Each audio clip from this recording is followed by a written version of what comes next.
Hi hello friends, welcome to our channel Soumya lifestyle. இன்றைக்கி நம்ம சேனலில் ஒரு குட்டி மினி விலாக் தான் பார்க்க போகிறீங்க. மார்னிங்கே ரெடி ஆகி கோவிலுக்கு போகலான்னு சொல்லி கிளம்பிட்டோம். எங்கே போனோம்? மாரியம்மன் கோவிலுக்கு தான் போனோம். போயிட்டு கூட்டமே இல்லைங்க, நல்லா பொறுமையாக ரிலாக்ஸாக சாமியெல்லாம் கும்பிட்டு திரும்ப ரிட்டன் வீட்டுக்கு கிளம்பியாச்சு. வீட்டுக்கு வந்து பார்த்திங்கன்னா நம்ம செடியில் வெள்ளை செம்பருத்தி பூத்து இருந்ததுங்க, ரொம்பவே அழகாக இருந்தது. உங்கள் வீட்டில் இந்த செடி இருக்கான்னு சொல்லுங்கள்.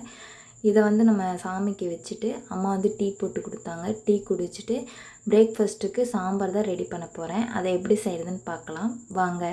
அதுக்கு ஒரு மிக்ஸி ஜார் எடுத்து தேங்காய் கொஞ்சம், ஒரு பல் இஞ்சி, 4 பல் பூண்டு, ஒரு 3 பெரிய தக்காளியை எடுத்து அரிஞ்சு போட்டுக்கோங்க. கூட வந்து சோம்பு, பட்டை, கிராம்பு, பொட்டுக்கடலை இது எல்லாத்தையும் போட்டு நல்லா நைஸாக பேஸ்ட் பண்ணி எடுத்துக்கலாம். இதை அரைச்சிட்டாவே நம்ம பாதி சாம்பார் செஞ்ச மாதிரி. அவ்வளோதான். சைடில் வந்து வெங்காயம், கருவேப்பிலை மட்டும் தாளிக்கிறதுக்கு எடுத்துக்கோங்க. பச்சை மிளகாய் வேணும்னா பச்சை மிளகாய் சேர்த்துக்கலாம். பச்சை மிளகாய் இல்லாதனால நான் அதை ஸ்கிப் பண்ணிட்டேன். நெக்ஸ்ட்டு கடாய் வச்சுட்டு தேவையான அளவு ஆயில் ஊற்றிட்டு கடுகு கொஞ்சம் போட்டு கடுகு பொரிஞ்சு வந்தோடனே நம்ம வந்து கடுகு பொரிஞ்சாலும் ஒரு பட்டை, ஒரு கிராம்பு ஆல்ரெடி இதில் போட்டு அரைச்சிருக்கோம். அதனால் நான் இதில் ஒன்று மட்டும் போட்டுக்கிறேன். அதுக்கப்புறம் கடலைப்பருப்பு, உளுந்தம்பருப்பு இதெல்லாம் தாளித்தோன்னா நம்ம அரிஞ்சு வச்சுருக்க வெங்காயம், கருவேப்பிலையை போட்டு நல்லா வதக்கி எடுத்துக்கோங்க. வதக்கினோன்னா நம்ம அரைஞ்சி வச்சுருக்க பேஸ்ட் இருக்குல்ல, அதையும் போட்டு தேவையான அளவு தண்ணியும் ஊற்றி ரெடி பண்ணி வச்சுக்கணும். நம்ம தண்ணி கொஞ்சம் நிறையா ஊற்றிக்கலாம். குழம்பு கொதிச்சு வரும்போது நமக்கு வந்து திக்காக கிடச்சிரும்.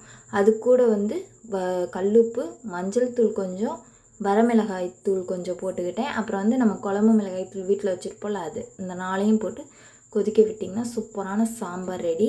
காலையில் மார்னிங் பிரேக்ஃபாஸ்ட்டுக்கு தோசையோ சாம்பாரும் வச்சு சாப்பிட்டாச்சு. நீங்களும் ட்ரை பண்ணி பாருங்கள். 11 o'clock சரி ஏதாவது ஸ்நாக்ஸ் செய்யலான்னு சொன்னாங்க. ஸ்நாக்ஸ்னாவே நமக்கு ஈஸியாக செய்யறதுன்னா பஜ்ஜி ரெசிபி தான்.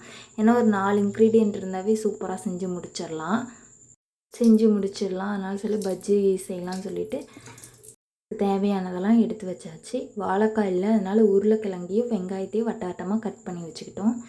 அதுக்கு ஒரு பவுலில் வந்துட்டு கடலை மாவு, அரிசி மாவு, உப்பு, அப்புறம் பெருங்காயத்தூள், வரமிளகாய்த்தூள் இதை மட்டும்தான் நம்ம கலக்க போகிறோம்.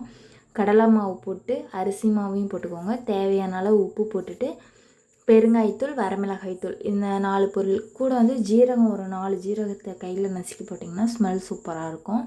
அதையும் போட்டு தேவையான அளவு தண்ணி ஊற்றுனீங்கன்னா மாவோட பேட்டர் வந்து ரெடி ஆயிரும். கடாயை அடுப்பில் வச்சுட்டு அதில் எண்ணெய் ஊற்றிட்டு நம்ம எடுத்து வச்சுருக்க மாவை நம்ம உருளைக்கிழங்கையும் ஆனியன்லேயும் டிப் பண்ணி போட்டோம்னா சூப்பரான சுவையான பஜ்ஜி ரெடி. எல்லாருமே வந்து பொறுமையாக ரிலாக்ஸாக உட்காந்து என்ஜாய் பண்ணி சாப்பிட்டாங்க. நெக்ஸ்ட்டு ஈவினிங் கடைக்கு போகிற வேலை இருந்தனால கிளம்பிட்டேன். நீங்கள் இப்போ தான் நம்ம வீடியோ ஃபஸ்ட் டைம் பார்க்குறீங்கன்னா சப்ஸ்கிரைப் பண்ணிவிட்டு பாருங்கள். நெக்ஸ்ட்டு வீடியோவில் பார்க்கலாம். பாய்.